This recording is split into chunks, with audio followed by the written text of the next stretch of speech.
Mbappe কিন্তু বাংলাদেশি আসিল। ওর আসল নাম আসিল হইল বাপ্পি। বাপ্পি আদমজি ক্যান্টনমেন্টে পড়তো। বাপ্পির বাপের অ্যাঙ্গার ইস্যুস আসিল। জানা কথা, বাপ্পি বহুত প্যারা খায় বড় হইছে। বাসায় 1 টাকাও দিত না। সন্ধ্যা 6টা বাজলেই বাপ্পি দৌড় দিত, কিন্তু দৌড় দিলেও ওরে আর বাসায় ঢুকতে দিত না। বাপ্পি চাইছিল ওর চুল বড় রাখতে, কিন্তু বাপ্পি ঘুমাইতে গেলেই দেখতো সকালে উঠে ওর চুল নাই। বাপ্পির মাও সুখে নাই। বাপ্পির দাদি বাপ্পির মার দেহা পারে না। এত ফ্যামিলি প্রবলেম ও ফ্যামিলির জিগায় আমি কই আইলাম।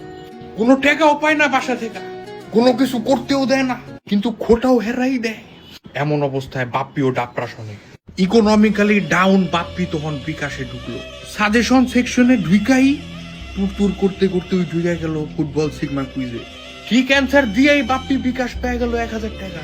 বাপ্পি তো 1000 টাকা পায় খুশি, কিন্তু ওই জানতে পারলো এটা বিশ্বকাপের প্রথম দিন থেকেই চলতেছে। প্রতিদিন 11 জন কইরা পায়। প্রথম আলোর আয়োজিত এই কুইজ কম্পিটিশন ফাইনাল পর্যন্ত চলবে, গ্র্যান্ড প্রাইজও বলে পাইতে পারে। এদিকেই হয়ে গেল কাহিনী। উই তো প্রত্যেক দিনই 1000 কইরা পায়। বাপ্পির মাই তো কইরা ফেলাইলো সন্দেহ। আই হাইলো, বাপ্পি কি উশৃঙ্খল হয়ে গেল? বাপ্পি ডিসিশন নিল এত প্যারায় থাকুন যায় না। বিকাশের সব টাকা জমায় বাপ্পি আইএলটিএস দিল।